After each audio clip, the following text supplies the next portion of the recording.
Bapak Ibu saudara-saudari dan anak-anak yang terkasih dalam Tuhan. Dalam minggu ini kita diberi satu tema yang sangat penting untuk kita renungkan bersama, yaitu gereja rumah tangga yang mendengarkan, memahami, dan melakukan kehendak Allah.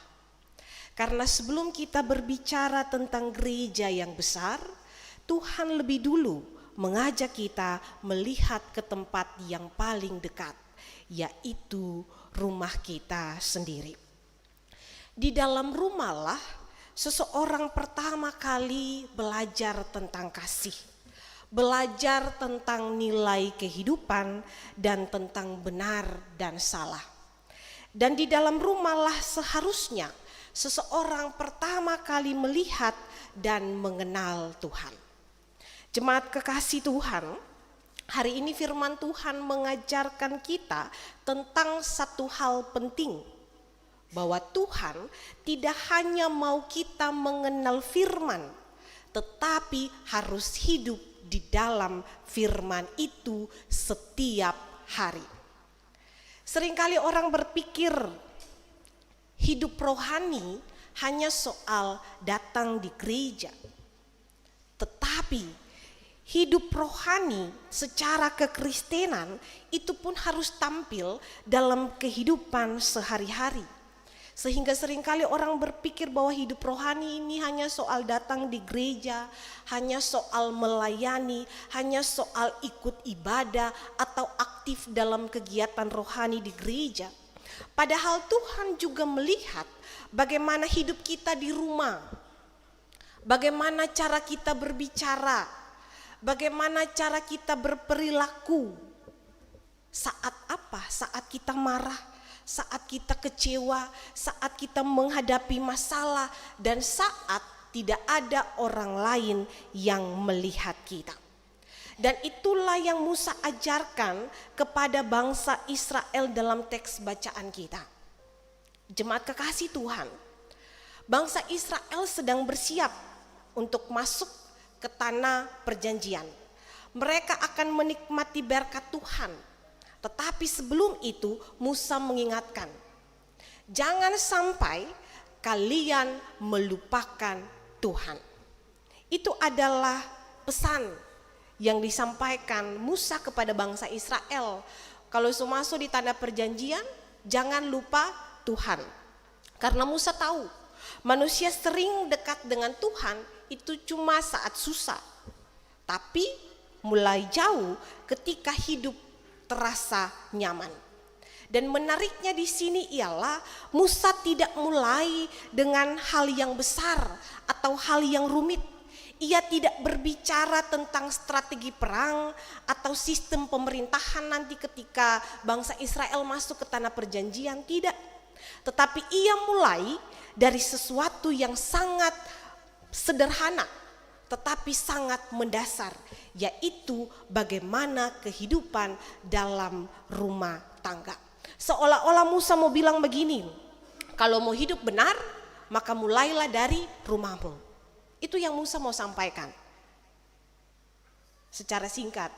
Kalau mau hidup benar maka mulai dari rumahmu. Firman Tuhan berkata dalam ayat 4 dan 5, dengarlah hai Israel, Tuhan itu Allah kita, Tuhan itu Esa.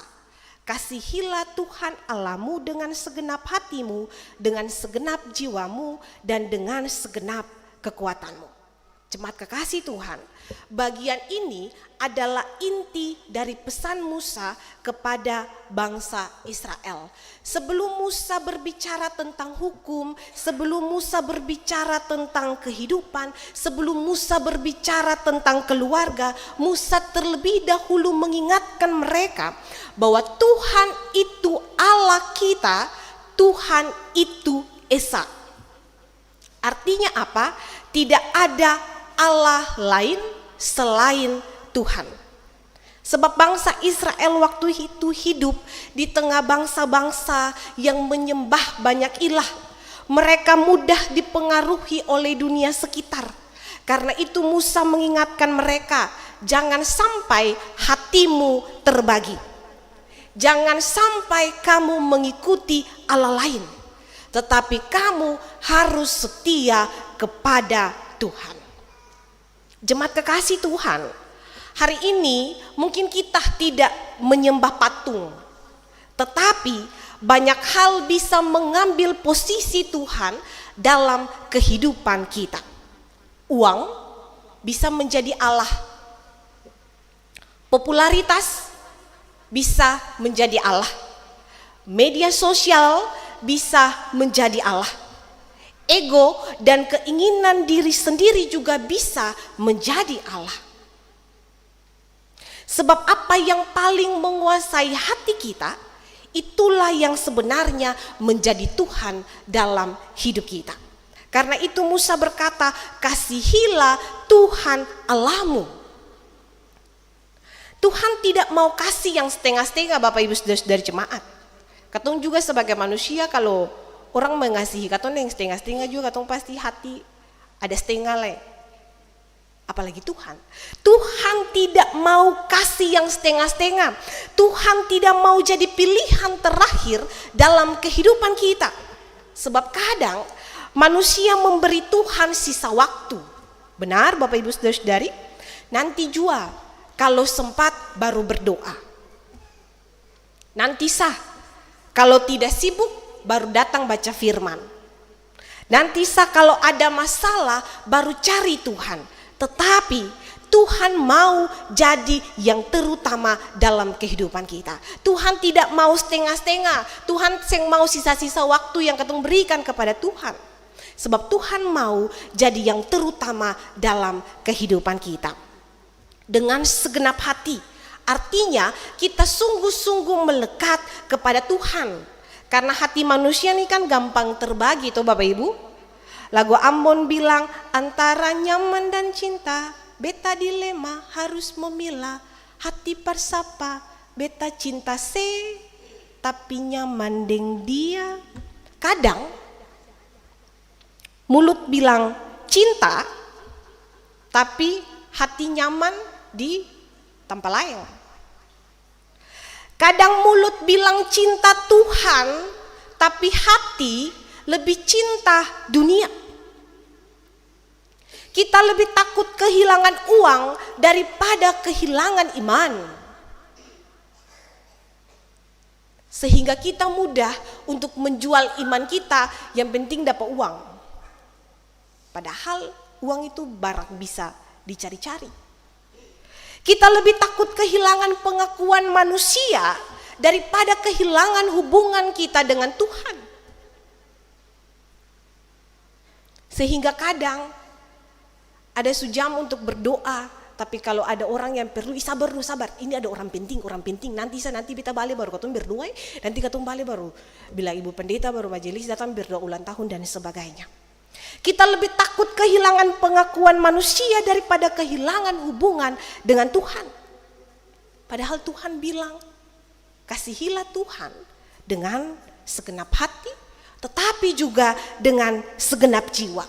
Artinya tetap setia kepada Tuhan, bahkan saat hidup kita tidak mudah, saat kecewa, terluka, saat pergumulan yang datang bertubi-tubi, saat doa yang terasa belum dijawab. Karena mengasihi Tuhan itu bukan hanya waktu senang-senang saja, tetapi tetap percaya saat keadaan itu sulit dan dengan segenap kekuatan. Artinya dalam seluruh aktivitas hidup kita, Tuhan harus tetap menjadi nomor satu. Mau di rumah, di tempat kerja, di sekolah, dalam pergaulan, bahkan di media sosial sekalipun, Tuhan harus tetap menjadi yang nomor satu. Sebab mengasihi Tuhan bukan hanya soal perkataan. Bapak Ibu katong bicara nih gampang sah, tapi yang bikin nih susah. Mengasihi Tuhan bukan hanya soal perkataan, tetapi terlihat dalam kehidupan kita sehari-hari. Bahkan yang tersembunyi sekalipun, kita harus mengasihi Tuhan. Jemaat kekasih Tuhan, kadang lebih mudah terlihat rohani di gereja daripada ketemu menjaga hati di rumah. Lebih mudah melayani di altar daripada sabar menghadapi keluarga. Tetapi Tuhan melihat semuanya, dan semua ini dimulai dari satu kata yang sederhana tetapi sangat dalam maknanya, yaitu dengarlah. Mendengar di sini bukan sekedar dengar dengan telinga, tapi dengar dengan hati. Mendengar berarti memberi ruang bagi Tuhan untuk berbicara dan siap untuk menaatinya. Artinya firman Tuhan bukan cuma didengar, tetapi harus dilakukan. Masalahnya, banyak orang percaya hari ini bukan tidak tahu firman. Katong semua tahu firman. Tinggal buka, lalu baca. Tapi, katong seng tahu cara menghidupinya di dalam kehidupan sehari-hari. Katong semua tahu firman, namun tidak tahu hidup di dalam firman itu. Kita datang ibadah, membaca Alkitab, ikut berbagai macam kegiatan rohani, jadi panitia sana sini kiri kanan, tapi pertanyaannya, apakah kita sungguh-sungguh mendengar? Dengar tentang kasih, tapi masih hidup saling menyakiti. Dengar tentang mengampuni, tapi masih hidup dengan dendam. Dengar tentang hidup benar, tapi masih hidup sembunyi-sembunyi dalam dosa. Hari Minggu dengar firman, tapi Senin sampai Sabtu hidup tanpa arah Tuhan. Jemaat kekasih Tuhan, firman Tuhan bukan sekedar motivasi hidup, tapi firman Tuhan adalah dasar hidup. Karena dunia setiap hari membentuk cara pikir kita. Siapa yang di sini 24 jam, Bapak Ibu dan anak-anak yang di sini yang 24 jam seng tahan HP? Ada yang seng pegang HP selama 24 jam? Seng ada tuh. Semua kita pegang HP dalam waktu 24 jam. Kita semua scroll, nonton TikTok, Facebook, Instagram, dan berbagai macam hal. Dan itu mempengaruhi pikiran kita. Itu membentuk cara pikir kita. Jadi kalau baca di media sosial bilang, kalau disakiti balas saja. Pergaulan bilang, hidup bebas itu hal yang biasa. Karena hidup cuma satu kali. Dunia bilang, yang penting senang. Hidup di dunia ini harus senang-senang. Tetapi firman Tuhan mengajarkan kita hidup harus benar dan hidup takut akan Tuhan. Dan seringkali perjuangan terbesar orang percaya itu bukan di gereja, tapi dalam kehidupan sehari-hari. Saat ketemu punya emosi naik, saat ekonomi sulit, saat kecewa, saat lelah dengan hidup, disitulah firman Tuhan diuji dalam kehidupan kita. Apakah benar-benar hidup dalam hati kita ataukah tidak? Apakah firman itu benar-benar ada dalam kehidupan kita? Saat-saat itulah firman Tuhan diuji. Jemaat kekasih Tuhan, kalau kita melihat realitas akhir-akhir ini di kota Ambon, hati kita tidak bisa tenang. Beberapa kali kita mendengar, bahkan melihat ada orang yang memilih mengakhiri hidup dengan melompat dari JMP. Kita yakin bahwa katong semua mengikuti berita itu. Ada yang meninggal, ada juga yang masih diselamatkan. Dan yang menyentuh korbannya datang dari berbagai usia, anak muda sampai orang tua. Kita mungkin tidak tahu persis apa pergumulan yang sementara mereka alami. Kita tidak tahu seberapa berat beban yang mereka tanggung. Dan kita tidak boleh menghakimi. Sekali lagi beta katakan, ketong sing boleh menghakimi. Tetapi satu hal yang kita bisa pelajari adalah ketika manusia tidak memiliki pegangan yang kuat dalam hidupnya, sangat mudah untuk merasa kesepian, sangat mudah untuk merasa sendirian, kehilangan arah dan kehilangan harapan. Dan justru disinilah firman Tuhan menjadi sangat penting. Firman Tuhan mengingatkan kita bahwa tidak ada persoalan tanpa jalan keluar. Dan Tuhan tidak pernah meninggalkan kita, bahkan di saat yang paling gelap sekalipun. Karena itu, beta mengajak kita semua, mari kita tunduk kepala sejenak. Tuhan, kami berdoa untuk setiap orang yang sedang bergumul dalam hidupnya. Mungkin ada di antara kami yang merasa lelah, putus asa, bahkan kehilangan harapan. Tuhan, sentuh mereka, kuatkan mereka. Tolong kami agar tidak berjalan sendiri, tetapi selalu kembali kepadamu. Di dalam nama Tuhan Yesus. Amin.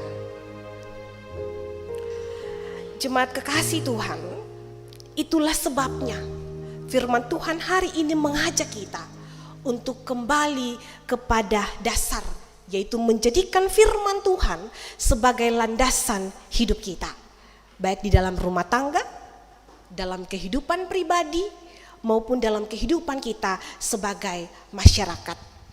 Karena ketika firman Tuhan hidup dalam kita, maka kita tidak berjalan sendiri. Karena ada arah, ada kekuatan, dan ada pengharapan yang menuntun kita. Jemaat kekasih Tuhan, ada sebuah rumah tangga.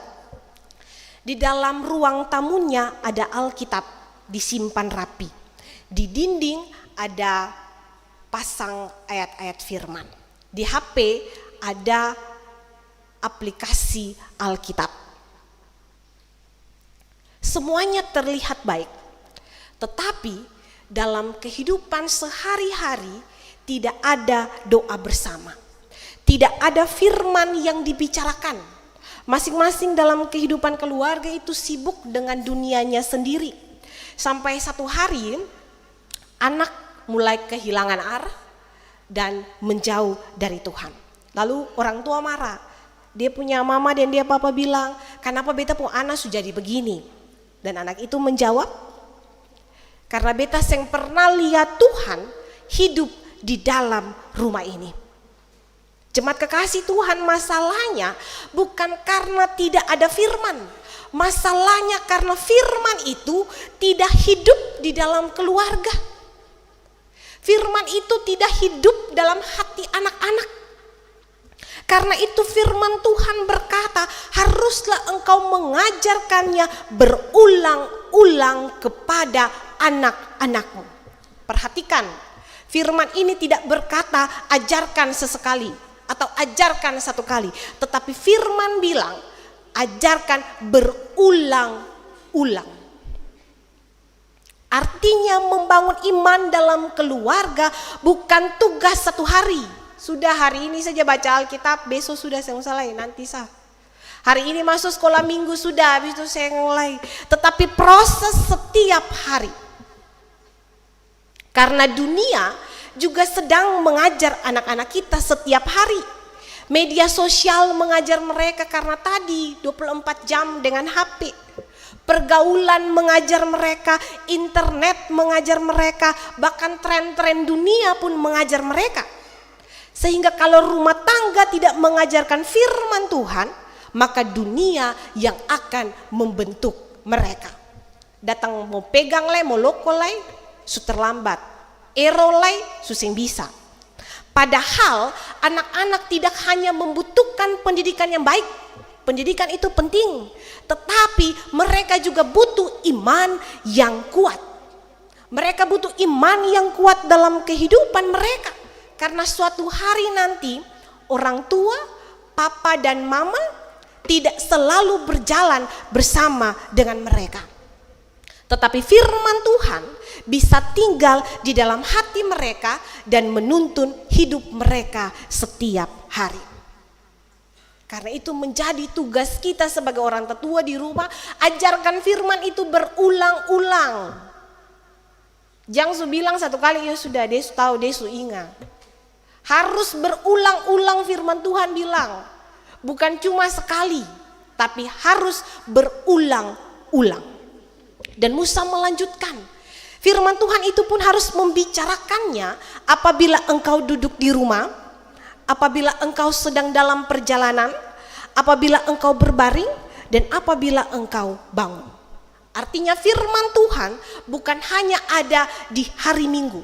Firman Tuhan harus hadir dalam kehidupan kita tiap hari. Saat di rumah, saat makan bersama, saat bekerja, saat dalam perjalanan, saat sebelum tidur, bahkan saat memulai hari. Karena rumah tangga yang takut Tuhan bukan hanya punya Alkitab, tetapi rumah yang menjadikan firman Tuhan sebagai pusat kehidupan. Dan dalam ayat 8 dan 9 Musa melanjutkan bahwa haruslah juga engkau mengingatkannya sebagai tanda pada tanganmu, dan haruslah menjadi lambang di dahimu, dan haruslah menuliskannya pada pintu rumahmu dan pada pintu gerbangmu.